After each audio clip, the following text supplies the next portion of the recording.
संप्राप्त कर्म बंध विदायिनी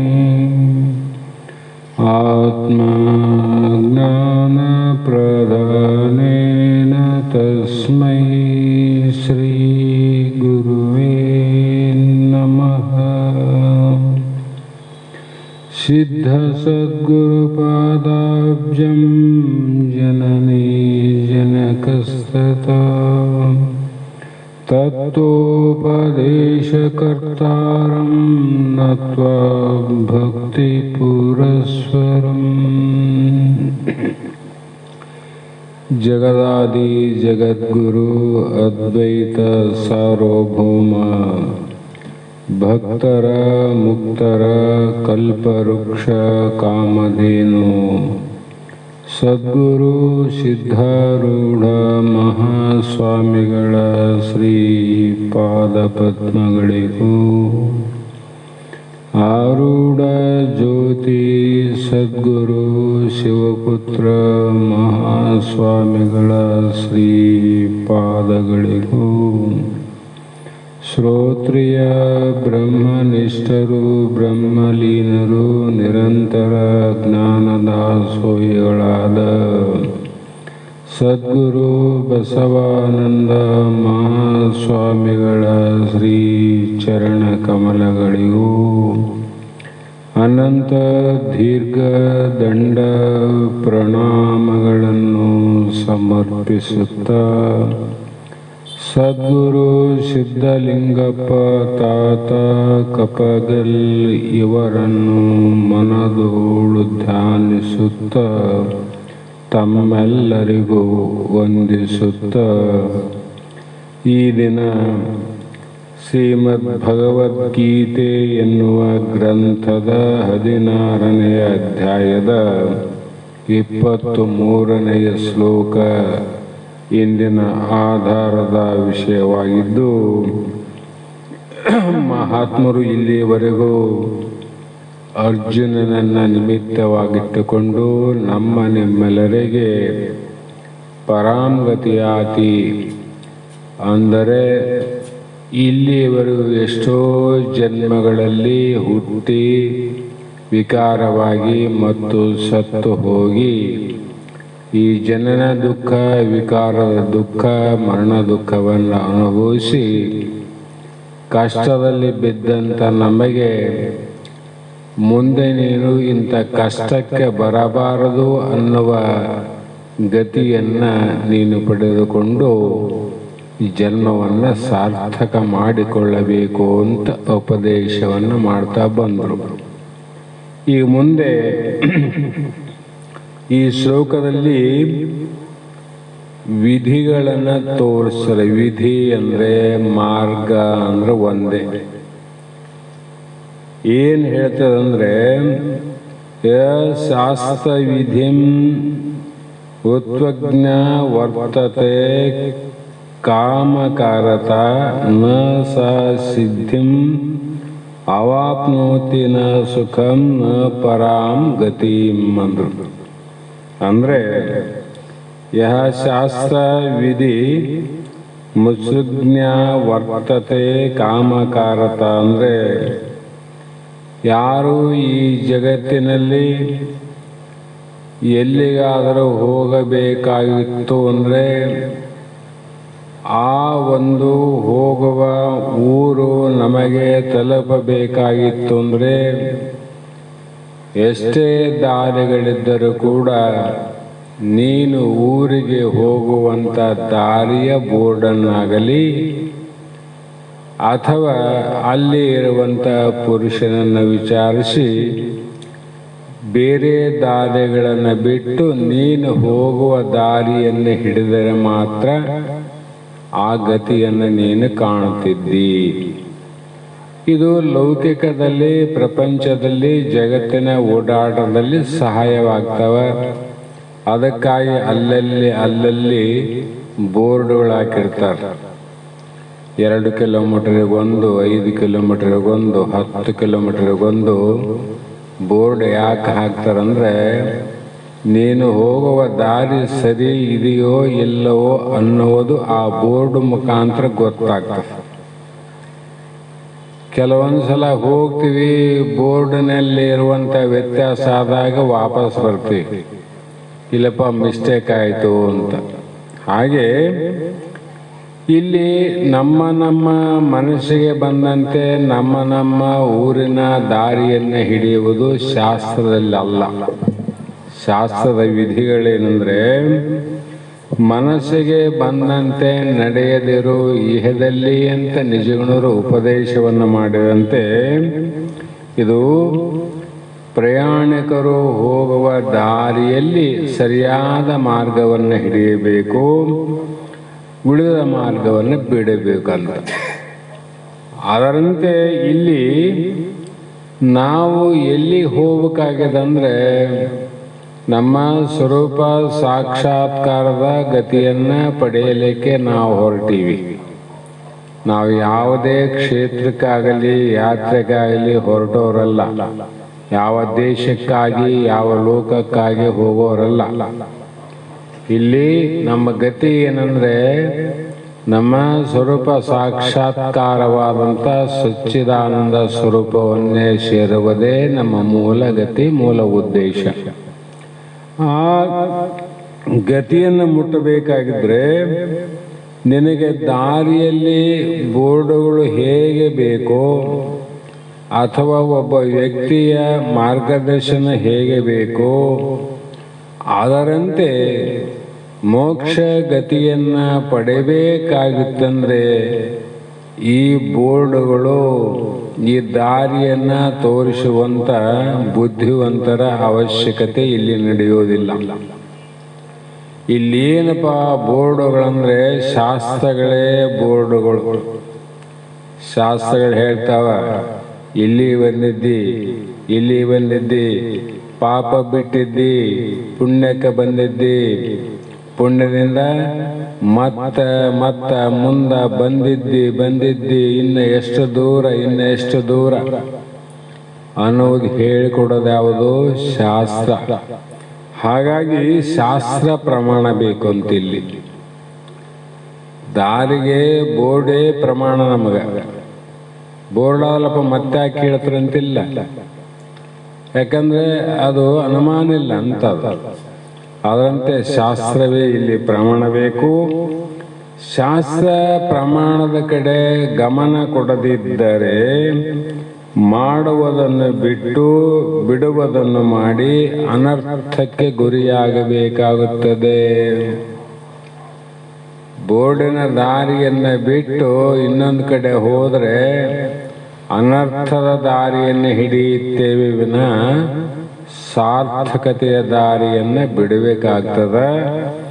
ಆ ಕಾರಣದಿಂದ ಇಲ್ಲಿ ಮನಸ್ಸಿಗೆ ಬಂದ ಪದ್ಧತಿಯನ್ನು ಅನುಸರಿಸಿ ನಾವು ಏನು ತಿಳ್ಕೊಂಡಿವಿ ಅದೇ ಸರಿ ಅಂತ ವಾದಿಸಿ ತಪ್ಪು ಮಾಡುವುದನ್ನು ಬಿಟ್ಟು ಸರಿಯಾದ ಶಾಸ್ತ್ರ, ಸರಿಯಾದ ಗುರುಗಳ ಉಪದೇಶದಲ್ಲಿ ಗಮನವಿಟ್ಟು ನೀ ಏನು ಮಾಡು ಅಂದರೆ ನಿನ್ನ ಆತ್ಮಗತಿಯನ್ನು ನೀನು ಪ್ರಾಪ್ತಿ ಮಾಡಿಕೊಳ್ಳಬೇಕು.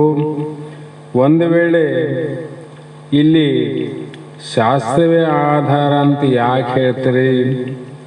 ಪ್ರತಿಯೊಬ್ಬರು ಕೆಲವು ವ್ಯಕ್ತಿಗಳು ತಮ್ಮ ತಮ್ಮ ಆಚರಣೆ, ತಾವೇನು ಆಚರಣೆ ಮಾಡ್ತಾರ ಆ ಆಚರಣೆಯೇ ಶಾಸ್ತ್ರಕ್ಕೆ ಪ್ರಮಾಣ ಅಂತಾರೆ. ದ್ವೈತವಾದಿಗಳ ಆಚರಣೆ ಬೇರೆ, ವಿಶಿಷ್ಟ ಅದ್ವೈತಗಳ ಆಚರಣೆ ಬೇರೆ, ವೇದಾಂತಗಳ ಆಚರಣೆ ಬೇರೆ, ಕರ್ಮಕಾಂಡದ ಆಚರಣೆ ಬೇರೆ, ಉಪಾಸನೆ ಕಾಂಡದ ಆಚರಣೆ ಬೇರೆ. ಹಾಗಾಗಿ ಇವುಗಳು ಶಾಸ್ತ್ರಗಳೇ. ಈ ಪ್ರಮಾಣವನ್ನು ವಿಶ್ವಾಸ ಮಾಡಿದರೆ ನಮಗೆ ಮೋಕ್ಷ ಆಗ್ತದೇನು ಅಂದರೆ ಆಗೋದಿಲ್ಲ ಅಂತ ಮಹಾತ್ಮ ಹೇಳ್ತಾರೆ. ಕಾರಣ ಶಾಸ್ತ್ರ ಪ್ರಮಾಣವಾಗಿರುವುದೇ ಇಲ್ಲವೇ ಎಂದು ಆಗಾಗ್ಗೆ ನಾವು ಪರೀಕ್ಷೆ ಮಾಡಬೇಕು. ಕೆಲವೊಂದು ಸಲ ಬೋರ್ಡ್ಗಳಲ್ಲಿ ಬರೆಯುವಾಗ ವ್ಯತ್ಯಾಸ ಆಗಿರ್ತಾವೆ. 25-85 ಕಿಲೋಮೀಟರ್ ಇತ್ತು. ಎಲ್ಲೋ ನಾವು ನೋಡಿದಾಗ ಸ್ವಲ್ಪ ಒಂದು 5 ಕಿಲೋಮೀಟರ್ ಹೋದ್ಮೇಲೆ ಅದು 25 ಕಿಲೋಮೀಟರ್ ಬಂದಿತ್ತು. ಅಲ್ಲಿ 85 ಕಿಲೋಮೀಟರ್ ತೋರಿಸ್ಯದ, ಇಲ್ಲಿ 25 ಕಿಲೋಮೀಟರ್ ಅಂತ ಹೇಳ್ತಾರಲ್ಲ. ಮತ್ತು ಇದು ಏನಂತ ಸಂಶಯ ಬಂತು. ಮತ್ತೊಂದು ಕಿಲೋಮೀಟರ್ ಹೋದ್ವಿ, ಅಲ್ಲಿ ಗೊತ್ತಾಯಿತು ಇಲ್ಲಿ 85 ಏನದಲ್ಲ, ಅದು ಯಾರೋ ಒಬ್ರು ತಿಕ್ಕಿ 25 ಮಾಡ್ಯಾರ. ದಾರಿ 25 ಅಂದ್ರೆ 25 ಕಿಲೋಮೀಟರ್ ಆಗ್ತಾನೆ, ಅದಿರೋದು 85. ಹೀಗೆ ಕೆಲವು ಸಲ ತಪ್ಪಾಗ್ತಾವ.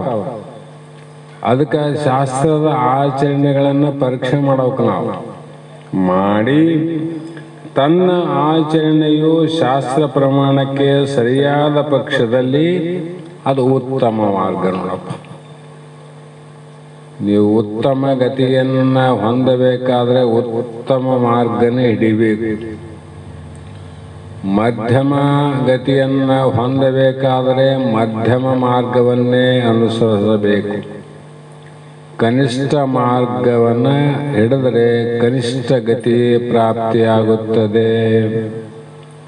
ಹಾಗಾಗಿ ಇಲ್ಲಿ ಮಹಾತ್ಮರು ಇದಕ್ಕೆ ಸಿದ್ಧಾಂತ ನಿರ್ಣಯಿಸಿಕೊಂಡು ಶಾಸ್ತ್ರ ವಾಕ್ಯಗಳು ಇವು ನಿಶ್ಚಯ ಹೇಗೆ ಮಾಡಬೇಕಪ್ಪ, ಇವು ಸತ್ಯಾವೋ ಮಿಥ್ಯಾವೋ ಶಾಸ್ತ್ರ ಅಂದರೆ ನಾವು ವಿಚಾರ ಮಾಡಿ ತಿಳ್ಕೋದು ಯಾವಾಗಂದ್ರೆ ಇವು ಪರಮಾತ್ಮನ ಮುಖದಿಂದ ಬಂದಂಥ ವೇದ ಪ್ರಮಾಣದ, ಶ್ರುತಿ ಪ್ರಮಾಣದ ವಾಕ್ಯಗಳು ಅಥವಾ ಮಧ್ಯದಲ್ಲಿ ತಮ್ಮ ತಮ್ಮ ಅನುಕೂಲಕ್ಕಾಗಿ ಹುಟ್ಟಿದಂಥ ವಾಕ್ಯಗಳು ಅಂತ ನಾವು ವಿಚಾರ ಮಾಡಬೇಕು.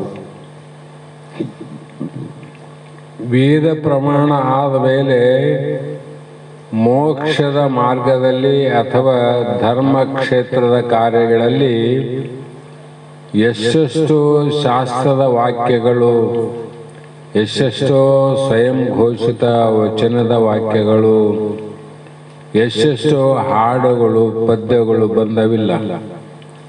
ಅವೆಲ್ಲ ವೇದ ವಾಕ್ಯಗಳು ಅಥವಾ ಅಲ್ಲವೋ ಅನ್ನೋದು ನಿಶ್ಚಯ ಮಾಡಬೇಕು. ಅದಕ್ಕೆ ವೇದ ಪ್ರಮಾಣ ಬೇಕಲ್ಲ.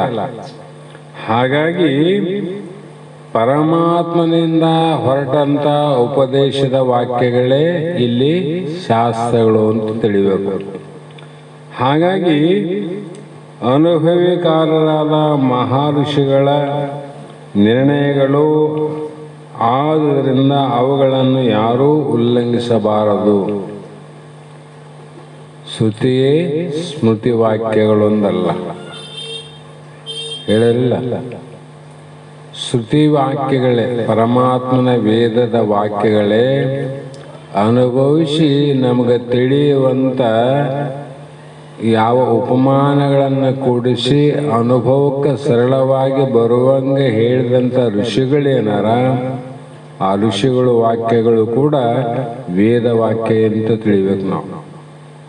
ಹಾಗಾಗಿ ಇಲ್ಲಿ ಈ ರೀತಿ ನಾವು ಶಾಸ್ತ್ರದಲ್ಲಿಯ ವಿಧಿಗಳನ್ನು, ಶಾಸ್ತ್ರದಲ್ಲಿ ಮೋಕ್ಷಕ್ಕೆ ಯಾವ ಮಾರ್ಗ ಅಂತೇಳ್ಯಾರ, ಜ್ಞಾನ ದೇವತೋ ಕೈವಲ್ಯ ಅಂತ ವಾಕ್ಯ ಬೋರ್ಡ್ ಹಾಕ್ಯಾರ ಅವರು. ಜ್ಞಾನ ದೇವತೋ ಕೈವಲ್ಯಂ, ಮೋಕ್ಷಕ್ಕೆ ಹೋಗಬೇಕಾದರೆ ಇದೇ ಮಾರ್ಗವನ್ನು ಅನುಸರಿಸಲೇಬೇಕು. ಇದನ್ನ ಮೀರಿ ಮನಸ್ಸಿಗೆ ಬಂದಂತೆ ನಡೆದರೆ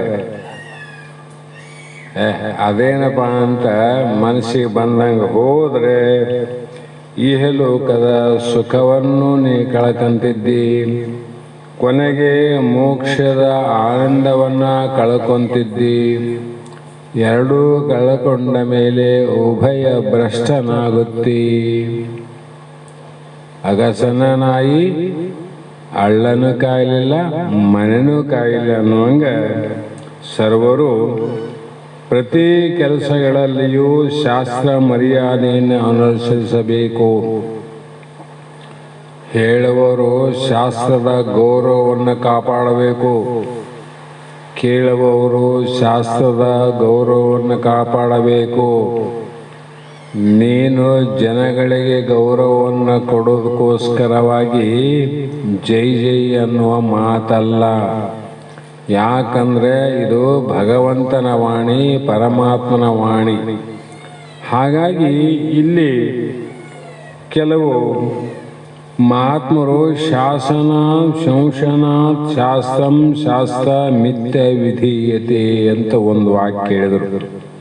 ಅಂದರೆ ಶಾಸನ ಮಾಡುವ, ವ್ಯಕ್ತ ಮಾಡುವ ಲಕ್ಷಣವುಳ್ಳದ್ದು ಶಾಸ್ತ್ರವೆನಿಸುತ್ತದೆ. ಶಾಸನಂ ಶಾಸ್ತ್ರೋಕ್ತ ಉಪದೇಶಂ ಶಾಸನಂ ಅಂತ ಮತ್ತೊಂದು ಕಡೆ ಹೇಳ್ತಾರೆ. ಯಾವ ಭಾರತ ದೇಶದ ಸಂವಿಧಾನದಲ್ಲಿ ಡಾಕ್ಟರ್ ಬಾಬಾ ಸಾಹೇಬ್ ಅಂಬೇಡ್ಕರ್ ಅವರ ಸಂವಿಧಾನ ಹೇಗೆ ಶಾಸನಗಳನ್ನು ಮಾಡ್ಯಾವಲ್ಲ, ಹೀಗೇ ಇರಬೇಕು, ಪ್ರಪಂಚಕ್ಕೆ ಸೀಮಿತ, ಅದರಂತೆ ಪಾರಮಾರ್ಥದಲ್ಲಿ ಭಗವಂತನ ಶಾಸ್ತ್ರಗಳೇ ಶಾಸನ. ಈ ಕಾನೂನುಗಳನ್ನು ತಪ್ಪೇ ಏನೇ ಮಾಡಿದರೂ ಕೂಡ ಇಲ್ಲಿ ಶಿಕ್ಷೆ ವಿಧಿಗಳುಂಟು ಶಾಸನದಲ್ಲಿ, ಆವಿಲ್ಲ ನಮಗೆ. ಅಲ್ಲಿ ಪರಮಾತ್ಮನ ಶಾಸ್ತ್ರದಲ್ಲಿ ವಿಧಿಗಳುಂಟು, ಆ ವಿಧಿಗಳಿಗೆ ತಪ್ಪಿದರೆ ಅಲ್ಲಿಯೂ ಕೂಡ ನಿನಗೆ ಶಿಕ್ಷೆ ಉಂಟು. ಏನು ಶಿಕ್ಷೆ ರೀ? ತಾಯಿಯ ಗರ್ಭವೇ ಶಿಕ್ಷೆ, ನರಕಲೋಕದೇ ಶಿಕ್ಷೆ. ಹೀಗೆ ನಾವು ಈ ಒಂದು ಶಿಕ್ಷೆಯನ್ನು ಅನುಭವಿಸಬಾರ್ದು, ನಮಗೆ ಮಾಡಬಾರ್ದು ಅಂತಂದರೆ ತಪ್ಪನ್ನು ಮಾಡಬಾರ್ದು ಅಷ್ಟೆ. ತಪ್ಪು ಮಾಡಿದವನಿಗೆ ಶಿಕ್ಷೆ.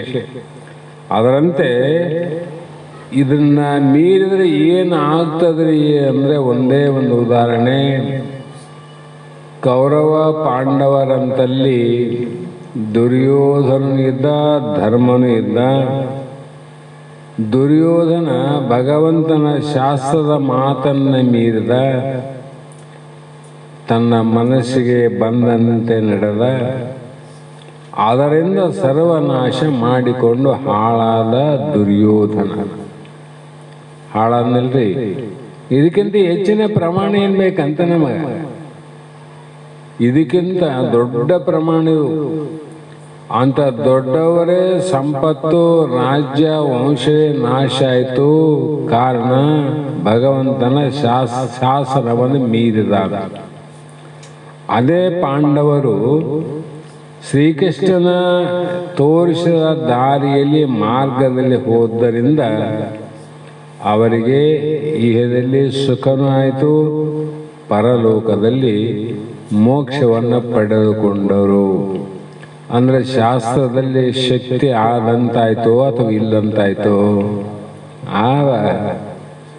ಅದಕ್ಕೆ ನಂಬು ಎಲೆಮನೆವೆ ಅಂದ್ರು ನೋಡ್ರಿ. ಯಾರನ್ನ ನಂಬ? ಸಾಂಬ ಶಿವನ ನಂಬು ಅಂತ, ಪರಮಾತ್ಮನ ನಂಬು. ನಂಬಿ ಕೆಟ್ಟರಯ್ಯ ಮನವಿಲ್ಲದೆ ಅಂದರು. ನಾವು ಬಹಳ ಜನರ ಮಾತುಗಳನ್ನು ನಂಬುತ್ತೀವಿ, ಯಾಕೇನೋ ಗೊತ್ತಿಲ್ಲ ಅದು. ಈ ಜನಗಳ ಮಾತನ್ನ ನಂಬಿ ವಿಶ್ವಾಸ ಮಾಡಿನೇ ಕೆಟ್ಟಿವಿ ವಿನಃ ಆ ಕೇಡು ಮಾಡಲಾರದಂತ ಪರಮಾತ್ಮನ ಮಾತಿನಲ್ಲಿ ಮನುಷ್ಯರಲ್ಲಿಟ್ಟಂತ ನಂಬಿಕೆ ವಿಶ್ವಾಸ ಪರಮಾತ್ಮನಲ್ಲಿ ಇಟ್ಟರೆ ನಾವು ಕೆಡುತ್ತಿದ್ದಿಲ್ಲ. ಕಷ್ಟ ಬಹಳ ಅದು, ಪಾಂಡವರು ಕೆಡಲಿಲ್ಲ ನೋಡ್ರಿ. ಭೋಗ ಬಹಳಿತ್ತು, ದುರ್ಯೋಧನ ಉಳಿಲಿಲ್ಲ ನೋಡ್ರಿ. ಭೋಗ ಎಂಥ ಭೋಗ ಇತ್ತು, ಆದ್ರೆ ಉಳಿಲಿಲ್ಲ. ಕಷ್ಟ ಬಹಳಿತ್ತು, ಅವ್ರ ಧರ್ಮದಕ್ಕೆ ಅಳಿಯಲಿಲ್ಲ. ನಾಶ ಆಗಲಾರ್ದ ಆ ಕಾಲದ ಪಾಂಡವರು ಈ ಕಾಲದಲ್ಲಿ ಮನೆಯಲ್ಲಿ ಉಳ್ಕೊಂಡಾರ. ಅವರು ಮಕ್ಕಳಲ್ಲಿ, ಮನೆಯಲ್ಲಿ, ಮುದುಕರಲ್ಲಿ ಅವ್ರ ಇತಿಹಾಸ ಉಳಿತಿಲ್ಲ. ಆ ಕಾರಣ ಇಷ್ಟೆಲ್ಲವನ್ನ ಯಾಕೆ ಹೇಳಬೇಕಾಯಿತು ಅಂದ್ರೆ, ಅರ್ಜುನನನ್ನ ನಿಮಿತ್ತ ಮಾಡಿಕೊಂಡು ಜಗತ್ತಿನ ಪ್ರಪಂಚದ ಲೋಕದ ನಮ್ಮ ನಿಮ್ಮ ಎಲ್ಲರಿಗೆ ಶಾಸ್ತ್ರ ಪದ್ಧತಿಯಂತೆ ನೀವು ನಡೆಯಬೇಕೆಂಬ ವಿಷಯವೇ ಪ್ರತಿಪಾದಿಸಲ್ಪಟ್ಟಿದೆ. ಅರ್ಜುನಿಗೆ ಹೇಳಿ ಬಿಡೋದಲ್ಲ, ನೀವು ಇದನ್ನೇ ಆಚರಿಸ್ರಿ, ಇದರಂತೆ ನಡೀರಿ, ಇದರಂತೆ ನುಡಿರಿ ಅಂತ ಹೇಳಿದ್ರು. ಅದಕ್ಕೆ ಅಲ್ಲಿ ಮುಂದೆ ಮಹಾತ್ಮ ಹೇಳ್ತಾರ, ತಸ್ಮಾತ್ ಶಾಸ್ತ್ರಂ ಪ್ರಮಾಣಂತೆ ಕಾರ್ಯ ವ್ಯವಸ್ಥಿತೌ ಜ್ಞಾತ್ವಾ ಶಾಸ್ತ್ರ ವಿಧಾನೋಕ್ತಂ ಕರ್ಮ ಕರ್ತುಂ ಅಹರ್ಷಿ ಅಂತ ಹೇಳಿದ್ರು. ಅಂದ್ರೆ ನಿನಗೆ ಕರ್ತವ್ಯ ಮತ್ತು ಕರ್ತವ್ಯ ಅಲ್ಲ ಎಂಬುದನ್ನು ನಿರ್ಧರಿಸಲು ಶಾಸ್ತ್ರವೇ ನಮಗೆ ಆಧಾರ ನೋಡ್ರಿ. ನೀ ತಪ್ಪು ಮಾಡಿದ್ದು ನೀ ಮಾಡಿಲ್ಲೋ ಅನ್ನುವುದಕ್ಕೆ ನಿನಗೇನು ಆಧಾರ ಅಂದರೆ ನೀ ಮಾಡಿದ ಕಾರ್ಯಗಳ ಸಾಕ್ಷಿಯೇ ಆಧಾರ. ನೀ ಕೊಲೆ ಮಾಡೀನಿ, ನಾನು ಮಾಡಿಲ್ಲ ಅಂತೀನಿ, ಆದ್ರೆ ಅಲ್ಲಿ ಆಧಾರ ಇರ್ತಾವ, ಇದರಿಂದ ನೀ ಮಾಡಿದ್ದಿ ಅಪರಾಧಿ ಅಂತ ಶಿಕ್ಷೆ ಆಗ್ತದಿಲ್ಲ. ಅದರಂತೆ ಇಲ್ಲಿ ಏನು ನಿರ್ಣಯ ಅಂದರೆ, ಯಾರಿಗಾದರೂ ಯಾವ ಕೆಲಸವನ್ನು ಮಾಡಬೇಕೋ ಯಾವುದನ್ನು ಮಾಡಬಾರದು ಎಂಬ ಸಂಶಯ ಉಂಟಾಗುವುದು ಸಹಜ. ಸಾಮಾನ್ಯ ಜನರಿಗೆ ಏನಪ್ಪ, ಯಾವುದು ಮಾಡಬೇಕು, ಯಾವುದು ಮಾಡಬಾರದು, ಯಾವುದು ಮಾಡಬೇಕು ಅಂತ ಸಂಶಯ ಬರೋದು ಸಹಜ. ಆ ಸಂದೇಹ ಬಂದಾಗ ನಾವೇನು ಮಾಡಬೇಕು ಅಂದರೆ ಶಾಸ್ತ್ರವನ್ನು ಪ್ರಮಾಣವಾಗಿಟ್ಕೋಬೇಕು, ಶಾಸ್ತ್ರಗಳನ್ನು ತೆಗಿಬೇಕು, ಶಾಸ್ತ್ರದಲ್ಲಿ ಹೇಳಿದ ವಾಕ್ಯಗಳನ್ನು ನೆನಪು ಮಾಡಬೇಕು. ನಾವೊಂದು ಮನೆ ಕಟ್ತೀವಿ ಅಂದರೆ ಮನೆಯ ಗೃಹ ಪ್ರವೇಶ ಅನ್ನುವಂಥದ್ದು ಮಾಡಬೇಕಾದ್ರೆ ನಮಗೆ ಪಂಚಾಂಗ ಆಧಾರ ಅಲ್ಲ. ಪಂಚಾಂಗ ಆಧಾರದಿಂದನೇ ಇದು ಒಳ್ಳೆಯದು, ಇದು ಮಾಡಬಹುದು, ಇದು ಕೆಟ್ಟದ್ದು ಮಾಡಬಾರದು, ಇದು ಯಮಗಂಡ ಕಾಲ, ಇದು ಗುಳಿಗೆ ಕಾಲ ಅಂತ ನಿರ್ಣಯ ಮಾಡ್ತಾರೆ. ಅದೇ ಆಧಾರ ಅಲ್ಲ. ಮತ್ತು ಮೋಕ್ಷಕ್ಕೆ ಹೋಗ್ಬೇಕಾದ್ರೆ ನನ್ನಲ್ಲಿ ಏನು ಮಾಡಬೇಕು, ಏನು ಮಾಡಬಾರದು ಅನ್ನೋದಕ್ಕೆ ಶಾಸ್ತ್ರವೇ ಆಧಾರ ನೋಡ್ರಿ, ಪಂಚಾಂಗ ಆಧಾರ ಅಲ್ಲಿ. ಹಾಗಾಗಿ ಬುದ್ಧಿಯನ್ನೇ ಪ್ರಮಾಣವಾಗಿಟ್ಟುಕೊಂಡು ಯಾವುದಾದರೂ ಒಂದು ದಾರಿಯನ್ನು ಹಿಡಿದರೆ ಅದು ತಪ್ಪಾಗ್ತದ. ನಾವು ಮನಸ್ಸಿನಲ್ಲಿ ಮಾಡಬೇಕು ಬಿಡಬೇಕು ಅಂದಾಗ ಬುದ್ಧಿ ನಿಶ್ಚಯ ಮಾಡಿ ಒಂದೊಂದ್ಸಲ ಮಾಡುವಂಥದ್ದು ಬಿಡುವಂಥದ್ದು. ಆ ಬುದ್ಧಿ ಹೇಳಿದಂಗೆ ನೀ ಮಾಡಿದರೆ, ಬುದ್ಧಿ ಹೇಳಿದಂಗೆ ನೀ ಬಿಟ್ಟಿದ್ದಾದರೆ ಅದು ತಪ್ಪಾಗ್ತದ. ಯಾಕಂದ್ರೆ ಮಹಾತ್ಯಾಗಿಯಾಗಿದ್ದ ಯಾರು ಅಂದರೆ ಜಗತ್ ಪ್ರಸಿದ್ಧನಾದಂಥ ಬುದ್ಧ. ಬುದ್ಧಂ ಶರಣಂ ಗಚ್ಚಾಮಿ.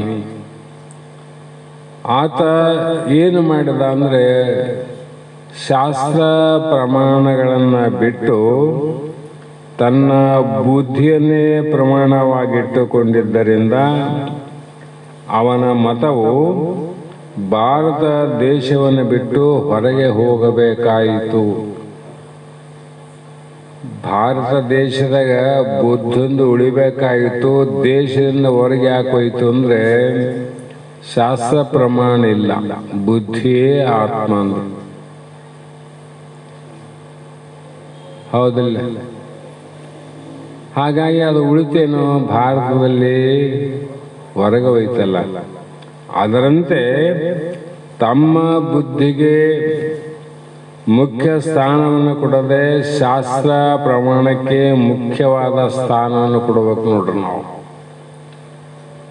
ಅದಕ್ಕೆ ಇದಕ್ಕಾರ ಅಂಜವರು ಇದಕ್ಕಾರ ಅಳಕವರು ಅಂತ ಹೇಳಿದಾಗ ನಾವು ಇದಕ್ಕಾರು ಅಂಜುವರು ಇದಕ್ಕಾರು ಅಳುಕುವರು, ಶಾಸ್ತ್ರಕ್ಕೊಂದೇ ಅಂಜುವನು ಶಾಸ್ತ್ರಕ್ಕೊಂದೇ ಅಳುಕುವನು ಅನ್ನಬೇಕು ನಾವು.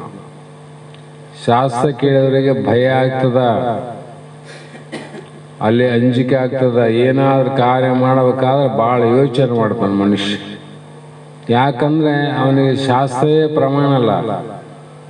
ಹಾಗಾಗಿ ತಸ್ಮಾತ್ ಎಂಬ ಪದ ಪ್ರಯೋಗ. ಯಾಕಂದ್ರೆ ತಸ್ಮಾತ್ ಅಂದರೆ ನ್ಯಾಯಶಾಸ್ತ್ರದಲ್ಲಿ ನಿಗಮವೆನ್ನುತ್ತಾರೆ.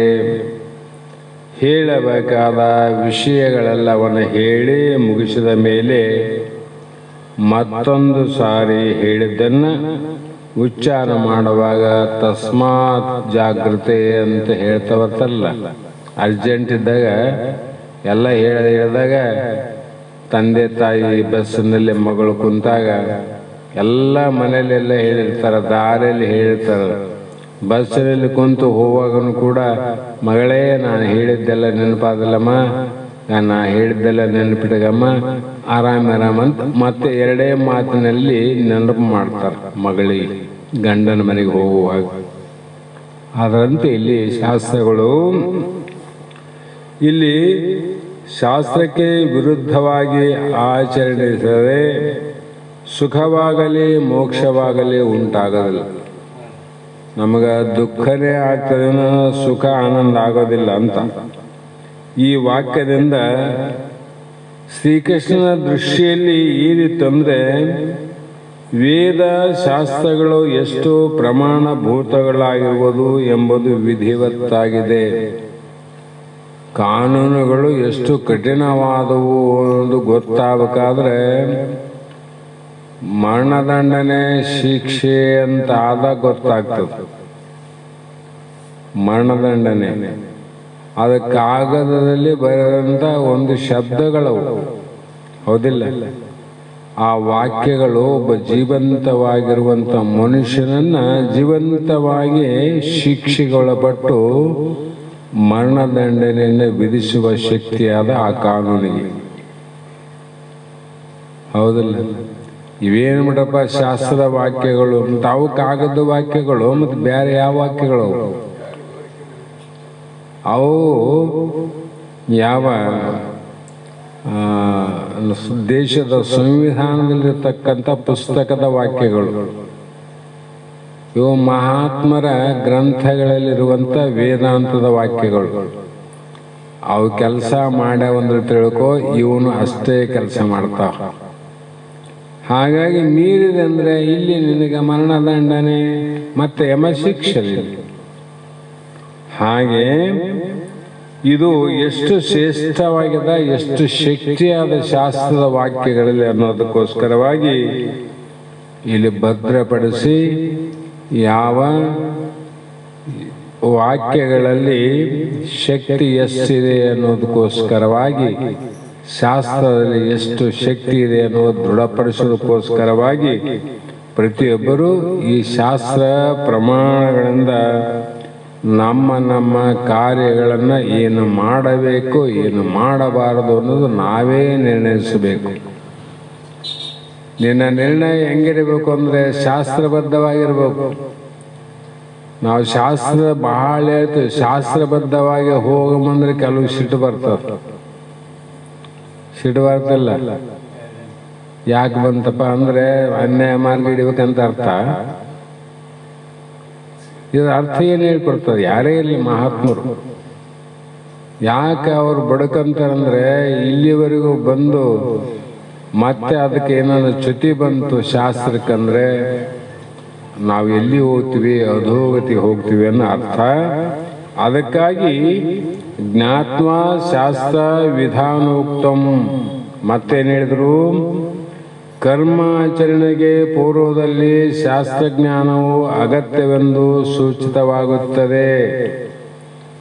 ಕರ್ಮದ ಆಚರಣೆಗೆ ಪೂರ್ವದಲ್ಲಿ ನಾವು ಪ್ರತಿ ಸಲ ಹೇಳ್ತೀವಿ, ವಿಚಾರಣೆ ಪರಮ ಔಷಧವು, ಅವಿಚಾರಣೆ ಕೃತೋ ಬಂಧವು. ನಾವು ಮಾಡೋದಕ್ಕಿಂತ ಮುಂಚಿತ ಯಾವುದೇ ಕಾರ್ಯ ಮಾಡಲಿ, ಆದರೆ ಮುಮುಕ್ಷುಗಳು ಗುರುಪುತ್ರರು ಮಾತ್ರ ಮೊದಲು ಶಾಸ್ತ್ರಜ್ಞಾನವನ್ನು ವಿಚಾರ ಮಾಡಿ ನೀವು ಮಾಡು. ಶಾಸ್ತ್ರಜ್ಞಾನ ವಿಚಾರ ಮಾಡು. ಮನೆಗೆ ಹೋಗ್ಬೇಕ, ನೀ ಕಟ್ಟಿನ ಮನೆಗೆ ನೀವು ಹೋಗ್ಬೇಕಾದ್ರೆ ಪಂಚಾಂಗದ ನೇಮ ಕೇಳ್ತಿದ್ದಿ, ಹೌದಲ್ಲ? ಮತ್ತು ಇದರಲ್ಲಿದ್ದಂಥ ಪೂರ್ವದಲ್ಲಿ ಮನೆಗೆ ಹೋದ್ಮೇಲೆ ಪಂಚಾಂಗ ಕೇಳ್ತಾನೆ. ನೀನು ಮನೆಗೆ ಹೋಗೋದಕ್ಕಿಂತ ಮುಂಚಿತವಾಗಿ ಮಾಡಿ ಹೋಗ್ತಿದ್ದಿಲ್ಲ. ಆದ್ರಂಗೆ ನೀ ಮಾಡುವಂಥ ಕಾರ್ಯದಲ್ಲಿ ಮುಂಚಿತವಾಗಿ ಶಾಸ್ತ್ರದ ವಾಕ್ಯಗಳನ್ನು, ವೇದಾಂತ ಡಿಂಡಿಮಗಳನ್ನು, ಗುರುವಾಕ್ಯಗಳನ್ನು ನೀವು ವಿಚಾರ ಮಾಡು ಅಂತ ಹೇಳಿದಂಗಾಯ್ತು. ಶಾಸ್ತ್ರಗಳಿಂದ ಗೊತ್ತಾಗ್ತದೆ ನಾನು ಯಾವ ಕರ್ಮವನ್ನು ಮಾಡಬೇಕು, ಯಾವುದನ್ನು ಬಿಡಬೇಕು, ಅದನ್ನು ಹೇಗೆ ಮಾಡಬೇಕಂದಾಗ ಮತ್ತೆ ಹೇಗೆ ಮಾಡಬೇಕಪ್ಪ, ಅಲ್ಲಿನೂ ಮನುಷ್ಯ ಬಂದಂಗೆ ಮಾಡಂಗಿಲ್ಲ. ಪದ್ಧತಿಯನ್ನು ತಿಳಿದು ಕರ್ಮವನ್ನು ಮಾಡಂದ್ರು. ಪದ್ಧತಿ ತಿಳ್ಕೊ, ನೀನು ಯಾವ ಕರ್ಮ ಮಾಡ್ತಿದ್ದಿ, ಯಾತಕ್ಕೋಸ್ಕರ ಮಾಡ್ತಿದ್ದಿ, ಅದರ ಪದ್ಧತಿ ಹೇಗೆ ಅನ್ನುವುದನ್ನು ತಿಳಿದು ಮಾಡಿದರೆ ಆ ಕರ್ಮಕ್ಕೆ ಫಲ ಅದ. ಅದು ತಿಳಿಲಾರ್ದ ಮಾಡಿದ್ರೆ ಕರ್ಮಕ್ಕೂ ಫಲ ಇಲ್ಲ. ಎಷ್ಟು ಮಂದಿ ಕರ್ಮ ಮಾಡ್ತಾರಲ್ಲ, ಎದಕ್ಕೆ ಮಾಡ್ತೀವಿ ಅಂತ ಗೊತ್ತೇ ಇಲ್ಲ ಮಾಡಂತ ಹೇಳ್ಯಾರಪ್ಪ, ನಾವು ಮಾಡ್ತೀವಿ, ಫಲ ಏನಾದ ನಿನಗಂತ. ಹಾಗಾಗಿ ಕರ್ಮವನ್ನ ನೀನು ವಿಚಾರ ಮಾಡು. ಯಾಕಂದ್ರೆ ಮೋಕ್ಷದ ದಾರಿಯನ್ನು ಹಿಡಿದವನು ಕರ್ಮವನ್ನ ಮಾಡ್ತಾ ಹೋದರೆ ಕರ್ಮ ಬಂಧನವು ನಿನಗೆ ಉಂಟು ಮಾಡಲಾರದು. ವಿಚಾರ ಮಾಡಿದರೆ ಬಂಧ ಇಲ್ಲ. ಅವಿಚಾರೇಣೆ ಕೃತೋ ಬಂಧ. ಇದೇ ಕರ್ಮಿಷ್ಠನಿಗೆ ಉತ್ತಮ ಮಾರ್ಗ. ಈ ರೀತಿ ಕರ್ಮ ಮಾಡುವುದರಿಂದ ಕರ್ಮವು ನಡೆಯುತ್ತದೆ. ಅದರಿಂದ ಏನಾಗ್ತದ, ತಿಳಿದು ಕರ್ಮವನ್ನು ಮಾಡಿದ್ದಾದರೆ ಅದರಿಂದ ಚಿತ್ತ ಶುದ್ಧಿಯಾಗುತ್ತದೆ. ಅಲ್ಲಿ ಮನದೋಷದ ಪಾಪವೆಲ್ಲವೂ ನಾಶ ಆಗುತ್ತವೆ. ಅದರಿಂದ ಅಂತಃಕರಣ ಶುದ್ಧಿಯಾಗುತ್ತದೆ. ಆ ಅಂತಃಕರಣ ಶುದ್ಧಿ ದ್ವಾರದಿಂದ ನಿನಗೆ ಜ್ಞಾನದ ಮೂಲಕ ಬ್ರಹ್ಮ ಅನುಭೂತಿ ಆಗ್ತದೆ. ಮುಂದೆ ಹೋಗ್ಬೇಕಲ್ಲಿ. ಆ ಕಾರಣದಿಂದ ಅದರಿಂದ ಬ್ರಹ್ಮ ಅನುಭವ ಯಾವಾಗ ಆಯ್ತು, ಆವಾಗ ಬ್ರಹ್ಮಜ್ಞಾನ ಆಯ್ತಂತೆ. ಎಷ್ಟೊತ್ತು ಬೇಕು? ದಶಮ ಪುರುಷ ಅಂತ ಹೇಳಿದ ಮೇಲೆ ಎಷ್ಟೊತ್ತು ಬೇಕು? 10ನೇವನು ನಾನೆಂತ ತಿಳ್ಕೊಳಕ ಬಾಳತ್ತೈತೆ ಇಲ್ಲ. ನಾನೇ 10ನೇವನು ಅಂತ ಜ್ಞಾನ ಆದಾಗ ಅವನ ದುಃಖ ಆ ಕ್ಷಣದಲ್ಲೇ ಎಲ್ಲ ದುಃಖ ನಾಶ ಆಗೋದು ನೋಡ್ರಿ, ಒಂದೇ ಕ್ಷಣದಲ್ಲಿ. ಅದಂತೆ ಆ ಮೋಕ್ಷ ಯಾವಾಗ ಉಂಟಾಯಿತು ಆವಾಗ ನಿನಗೆ ಸರ್ವ ದುಃಖ ನಿವೃತ್ತಿ ಆಯಿತು, ಪರಮಾನಂದ ಪ್ರಾಪ್ತಿ, ಆನಂದ ಉಂಟಾಗುತ್ತದೆ. ಆದುದರಿಂದಲೇ ಶಾಸ್ತ್ರದಲ್ಲಿ ಕರ್ಮವು ಏನು ಮಾಡ್ತೀರಿ ಅಂದರೆ ಅವರು ಪರಂಪರಾ ಸಾಧನಗಳೇ ಅಂತ ಹೇಳಿದ ವಿನ ಪರಮ ಸಾಧನ ಅಂತ ಹೇಳಿಲ್ಲ. ಕರ್ಮದಿಂದಲೇ ಮೋಕ್ಷ ಅಂತ ಹೇಳಿಲ್ಲ, ಉಪಾಸನದಿಂದ ಮೋಕ್ಷ ಅಂತ ಹೇಳಿಲ್ಲ, ಯೋಗದಿಂದಲೇ ಮೋಕ್ಷ ಅಂತ ಹೇಳಿಲ್ಲ, ಜ್ಞಾನದಿಂದಲೇ ಮೋಕ್ಷ ಅಂತ ಹೇಳಿದರು.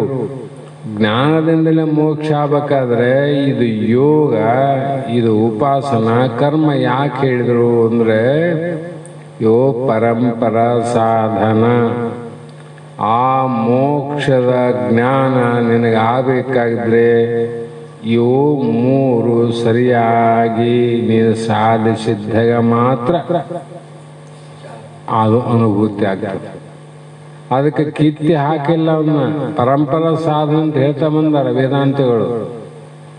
ಇವ್ರು ಅರ್ಥ ಮಾಡ್ಲಾದವ್ರು ಏನು ಮಾಡ್ತಾರಂದ್ರೆ ವೇದಾಂತಿಗಳು ಕರ್ಮ ಮಾಡಬೇಡ ಅಂತಾರ, ದೇವ್ರಿಲ್ಲ ಅಂತಾರ, ಯಜ್ಞ ಮಾಡಬೇಡ ಅಂತಾರ, ಯಾಗ ಮಾಡಬೇಡ ಅಂತಾರ ಅಂತ ಹಿಂಗೆ ಹೋಗ್ತಾರ ಅವರು. ಆದರೆ ವೇದಾಂತಿಗಳು ಒಪ್ಪಿದಂಗೆ ಬೇರೆ ಯಾರು ಒಪ್ಪಿಗಿಲ್ಲ. ಕರ್ಮಿಗಳು ಕರ್ಮ ಉಪಾಸನ ಒಪ್ತಾರೆ, ವೇದಾಂತ ಒಪ್ಪಂಗಿಲ್ಲ ಅಂತ. ಆದರೆ ವೇದಾಂತಿಗಳು ಅದನ್ನು ಒಪ್ಪಿ ಆಮೇಲೆ ಜ್ಞಾನ ಒಪ್ಪಾರ. ಅಂದರೆ ಯಾರು ಬುದ್ಧಿವಂತರು ಅಂತ ವಿಚಾರ ಮಾಡಬೇಕಿಲ್ಲ ಅದರೊಳಗೆ. ಹಾಗಾಗಿ ಕರ್ಮ ಕರ್ತು ಮಿಹಾಲಶಿ ಅಂದರೆ ಕರ್ಮವನ್ನು ಮಾಡುವುದು ನಿನಗೆ ಯೋಗ್ಯ ಎಂದು ಹೇಳಿರುವುದರಿಂದ ಕರ್ಮವನ್ನು ಆಚರಿಸುವುದು ತಪ್ಪಲ್ಲ, ಮಾಡು. ಕರ್ಮಣಿ ಚಿತ್ತ ಶುದ್ಧರ್ಥಂ ಅಂದರೆ ಕರ್ಮಗಳು ಚಿತ್ತಶುದ್ಧಿಗಾಗಿ ವಿನ ಮೋಕ್ಷ ಸಿದ್ಧಿಗಾಗಿ ಎಲ್ಲವು. ಹಾಗಾಗಿ ಚಿತ್ತಶುದ್ಧಿಗಾಗಿ ನೀ ಏನು ಮಾಡು ಅಂದ್ರೆ ಕರ್ಮವನ್ನೇ ಮಾಡಬೇಕು, ಕರ್ಮ ಮಾಡಬೇಕು. ಆದರೆ ಜ್ಞಾನ ಅಜ್ಞಾನವನ್ನು ನಾಶ ಮಾಡ್ತದ, ನಿನ್ನ ಮಲದೋಷವನ್ನು ಕೆಡಿಸೋಂಗಿಲ್ಲ. ಜ್ಞಾನ ಏನು ಮಾಡ್ತದ? ಅಜ್ಞಾನವನ್ನು ಸುಡುತ್ತದ, ನಿನ್ನ ಪಾಪ ಕರ್ಮಗಳನ್ನು ಸುಡಂಗಿಲ್ಲ. ಮತ್ತೆ ಪಾಪ ಕರ್ಮಗಳನ್ನ ಇಟ್ಕೊಂಡು ಆ ಜ್ಞಾನ ನೀನು ಪಡಿಬೇಕಾದ್ರೆ ಸಾಧ್ಯ ಇಲ್ಲ. ಜ್ಞಾನ ಹೆಂಗಾಗ್ತದೆ? ಅದಕ್ಕೆ ಅವನು ಮಾಡಿಕೊಂಡು ಇಲ್ಲಿಗೆ ಬಾ ಅಂತ ಹೇಳಿದವು. ಅದೇ ರೀತಿ ಕರ್ಮೇಣೈವ ಹಿ ಸಂಸಿದ್ಧಿಮಾ ಅಸ್ಥಿತವು ಜನಕದಯ ಅಂತಂದರೆ ಜನಕಾದಿಗಳು ಕರ್ಮದಿಂದಲೇ ಅಂತಃಕರಣ ಶುದ್ಧಿಯನ್ನು ಮಾಡಿಕೊಂಡು ಈ ರೀತಿಯಾಗಿ ಸರ್ವರು ಶಾಸ್ತ್ರ ಮರ್ಯಾದೆಯಂತೆ ತಮ್ಮ ತಮ್ಮ ಕರ್ಮಗಳನ್ನು ನಿರ್ಣಯ ಮಾಡಿಕೊಂಡು ಕರ್ಮ ಹೇಗೆ ಮಾಡು ಅಂದರೆ ವೇದದಲ್ಲಿ ಭಗವಂತ ಹೇಳನ ನಿಷ್ಕಾಮ ಬುದ್ಧಿಯಿಂದ ಮಾಡು. ಇಲ್ಲೇ ಬಂದ ಸಮಸ್ಯೆ. ಕರ್ಮವನ್ನು ಆಚರಿಸಿ ಬ್ರಹ್ಮಜ್ಞಾನಿಗಳಾಗಿ ಮುಕ್ತರಾಗಿರಿ. ಜನಕ್ಕೆ ಹೆಂಗ ಆಚರಣೆ ಮಾಡಿದ, ರಾಜ್ಯವನ್ನು ಆಳಿದ ಅಂದ್ರೆ ನಿಷ್ಕಾಮದಿಂದ ಆಳಿದ. ಅದಂಗ ರಾಜ್ಯಭಾರವನ್ನು ನಿಷ್ಕಾಮದಿಂದ ಕರ್ಮವನ್ನು ಆಚರಿಸಿ ಜನಕ ಹೇಗೆ ಮುಕ್ತನಾದನೋ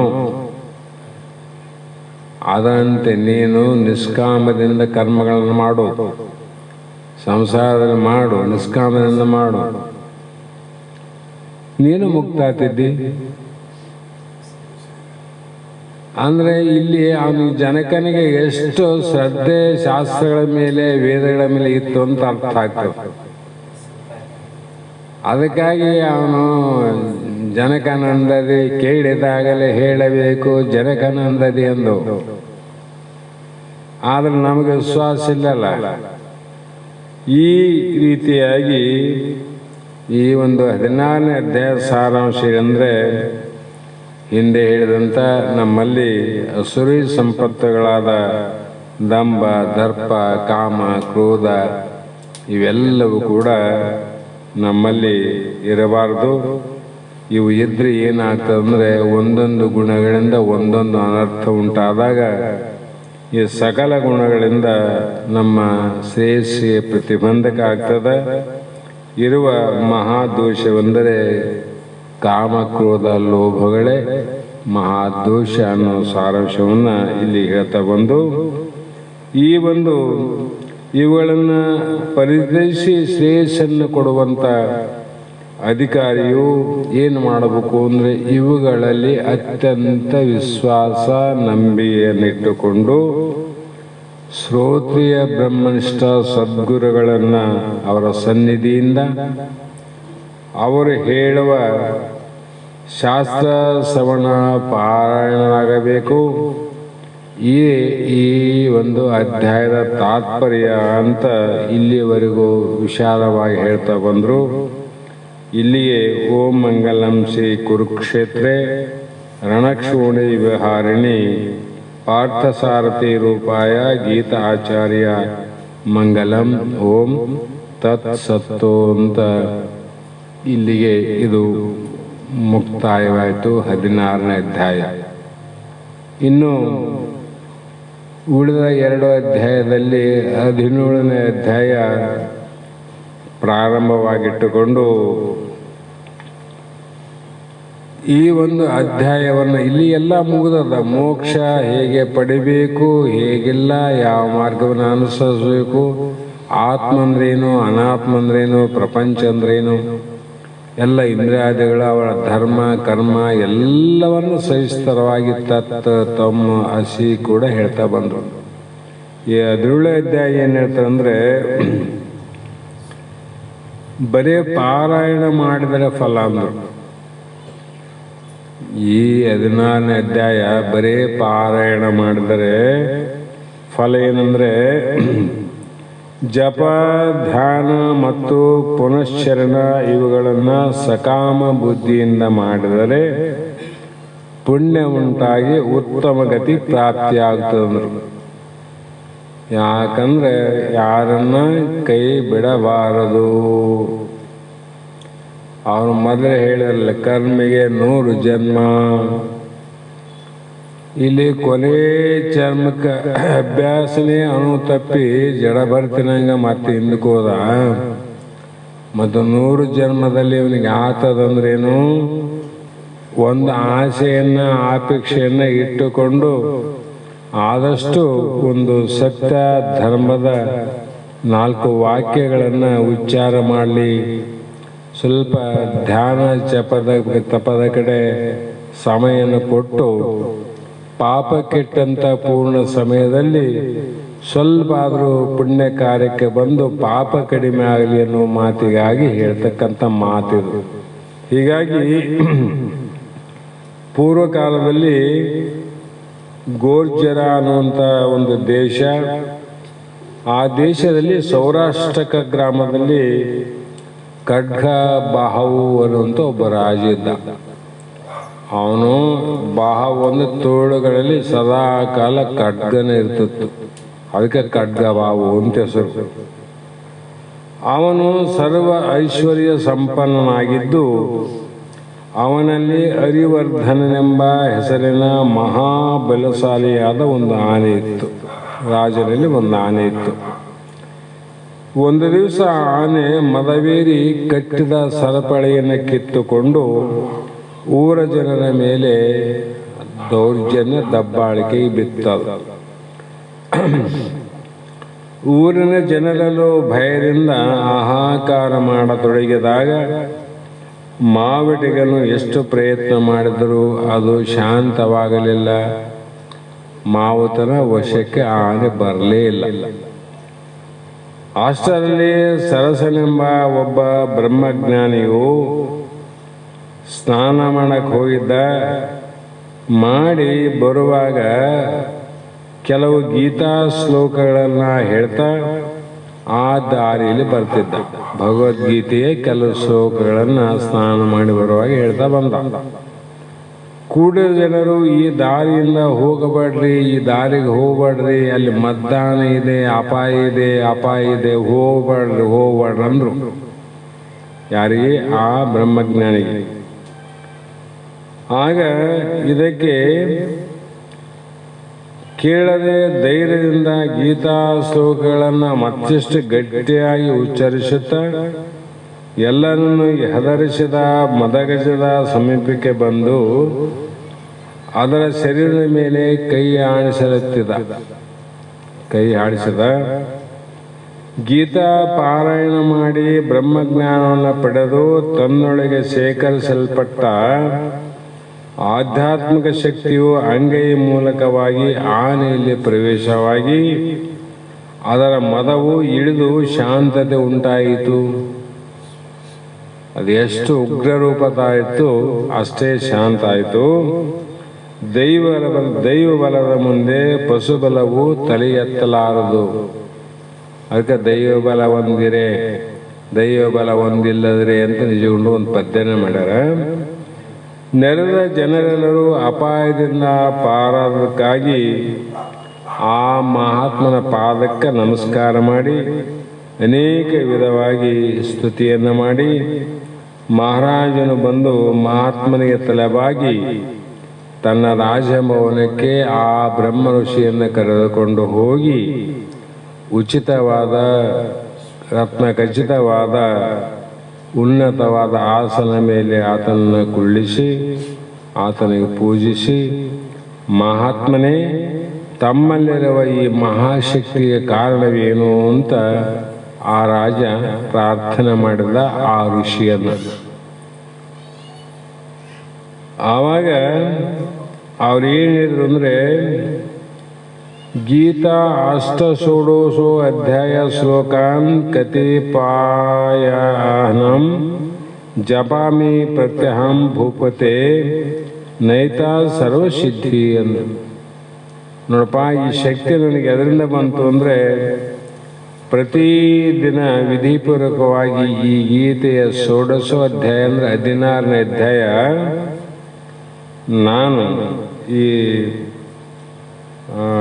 ಯಾವ ಅಧ್ಯಾಯವನ್ನು ಪಾರಾಯಣದಿಂದ ಉಪದೇಶವನ್ನು ಪಡೆದು ಅದರಂತೆ ಆಚರಿಸಿ ಅತ್ಯಂತ ಭಕ್ತಿಯಿಂದ ನಿರಂತರ ಪಾರಾಯಣ ಮಾಡಿ ಅದರ ಅರ್ಥವನ್ನು ಪಡೆದುಕೊಂಡೆನು. ಅದಕ್ಕಾಗಿ ಗೀತೆಯ 14ನೇ ಅಧ್ಯಾಯದ ಪಾರಾಯಣದಿಂದಲೂ ಶ್ರವಣದಿಂದಲೂ ಅಪರಿಮಿತವಾದ ಶೌರ್ಯ ಸಾಹಸಗಳನ್ನು ಪಡೆದು ಕೊನೆಗೆ ಮೋಕ್ಷವನ್ನು ಪಡೆಯಬಹುದು ಅಂತ ರಾಜ ಹೇಳಿದ ಅಂತ ಅಲ್ಲಿ ಅನುಭವಕ್ಕೆ ತಂದು ಕೊಡ್ತಾರೆ. ಅದೇ ರೀತಿಯಾಗಿ ಇಲ್ಲಿಗೆ ಈ ಅಧ್ಯಾಯ ಓಂ ಮಂಗಲಂ ಗುರುದೇವಾಯ ಮಹನೀಯ ಗುಣಾತ್ಮನೆ ಸರ್ವಲೋಕ ಶರಣಾಯ ಸಾಧುರೂಪಾಯ ಮಂಗಲಂ. ಓಂ ಶಾಂತಿ ಶಾಂತಿ ಶಾಂತಿ. ಗೀತಾದೇವಿ ನಮಸ್ತುತೆ ಅಂತ ಈ ಅಧ್ಯಾಯ ಮಂಗಲಾಯಿತು. ನಾಳೆ ದಿನ 17ನೇ ಅಧ್ಯಾಯ ಪ್ರಾರಂಭ ಮಾಡೋಣ. ಅದಕ್ಕಿಂತ ಮುಂಚಿತವಾಗಿ ನಾವು ಸಂಕಲ್ಪ ಮಾಡಿದಂತೆ ನಾಳೆ ಮಲ್ಲಾಪುರ ಮಠಕ್ಕೆ ನಾವೆಲ್ಲರೂ ಹೋಗೋಣ. 5 ಗಂಟೆಗೆ ಇಲ್ಲಿಂದ ಹೋಗಿ ಅಲ್ಲಿ ಒಂದು ಅರ್ಧ ಗಂಟೆ ಎಲ್ಲರ ಜೊತೆಯಲ್ಲಿ ಸ್ವಲ್ಪ ನೀವು 4 ಸ್ತೋತ್ರವನ್ನು ಮಾಡಿ ನಂತರ ಯಥಾವತ್ತಾಗಿ ಆ ಒಂದು ಸಿದ್ಧಾರೂಢರ ಚರಿತೆಯನ್ನು ನಾವು ನೀವೆಲ್ಲರೂ ಆಲಿಸಿ ಮತ್ತೆ ರಾತ್ರಿ ಇಲ್ಲಿಗೆ ಬರೋಣ ಅಂತಕ್ಕಂಥ ವಿಚಾರವನ್ನು ಮಾಡೀವಿ. ಅದಕ್ಕೆ ತಾವೆಲ್ಲರೂ, ಯಾಕಂದರೆ ಇದು ನಡೆದ ಮೇಲೆ ನಾವು ಹೋಗಿಲ್ಲ, ಅಲ್ಲೆಲ್ಲರೂ ಗುರುಗಳು ಬರಲಿಲ್ಲ ಅಂತ ಅನ್ನೋದು ಸಹಜ. ಅದಕ್ಕೆ ನಾವು ಒಂದು ದಿವಸ ಹೋಗಿ ಬಂದರೆ ಮತ್ತೆ ಅನುಕೂಲ ಆಗ್ತದೆ ಅಂತಕ್ಕಂಥ ಭಾವದಿಂದ ಹೆಣ್ಮಕ್ಳು ತಾವ್ಯಾರು ಅವ್ರು ಬರೋರಿದ್ರೆ ನನಗೆ ಹೇಳ್ರಿ, ಕಾರಲ್ಲಿ ನಾವು ಹೋಗೋಣ. ಗಂಡ್ಮಕ್ಳು ಹೆಚ್ಚಾದರೆ ತಮ್ಮ ತಮ್ಮ ಒಂದೊಂದು ಗಾಡಿಯ ಮೇಲೆ ಇಬ್ಬರು ಬಂದರೆ ಮತ್ತು ಹೋಗಿ ಬರಲಿಕ್ಕೆ ಎಲ್ಲ ರೀತಿ ಅನುಕೂಲ ಆಗ್ತದ ಅಂತಕ್ಕಂಥ ಮಾತನ್ನು ಹೇಳಿ ಇವತ್ತಿನ ಶಾಸ್ತ್ರದ ಪುಷ್ಪಗಳಿಗೆ ಮಂಗಲವನ್ನು ಹೇಳಿ ಗುರುಪಾದಕ್ಕೆ ಸಮರ್ಪಿಸೋಣ.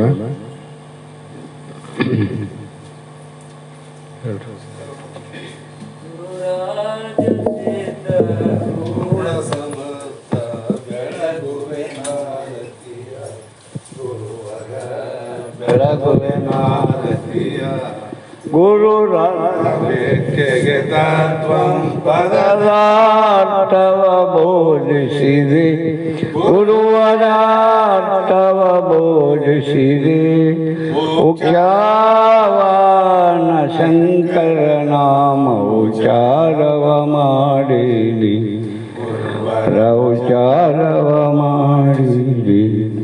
ರಾಮ ರಾಮ ಶ್ರೀರಾಮ ಅಭಿನ್ನ ಶಂಕರ ನೀನಿರುವೆ ಗುರುವರ ಶಂಕರ ನೀನಿರುವೆ ಕಾಮ ಕ್ರೋಧವ ನಾಶಿಸಿ ಜಗದು ಶಾಂತಿಯ ಬೀರಿರಿ ಪರ ಶಾಂತಿಯ ಬೀರಿರಿ ಭಜಕರ ದುರಿತ ವೃಂದವ ತ್ವರಿತ ದಿನಾಶಿಸಿದೆ ಗುರುವರ ತ್ವರಿತ ದಿನಾಶಿಸಿದೆ ವರಭೂಲತಾಪುರ ದೈವದಿಂದಲೇ ನಿರುತದಿ ವಾಸಿಸಿರಿ ಹರುಷದಿ ವಾಸಿಸಿರಿ ಗುರುರಾಜ ಸಿದ್ಧಾರೂಢ ಸಮರ್ಥ ಬೆಳಗುವೆನಾರತಿಯ ಪರ ಬೆಳಗುವೆನಾರತಿಯ ಚೈತನ್ಯಂ ಶಾಶ್ವತಂ ಶಾಂತಂ ಯೋಮಾತೀರ್ಥಂ ನಿರಂಜನಂ ಆನಂದಕರಾತೀರ್ಥಂ ತಸ್ಮೈ ಶ್ರೀ ಗುರುವೇ ನಮಃ श्रीमद् जगद्गुरु सिद्धारूढ़ महाराज की जय श्री सद्गुरु शिवपुत्र महाराज की जय श्री सद्गुरु बसवानंद स्वामी महाराज की जय श्री सद्गुरु अभिनव निजमन महाराज की जय।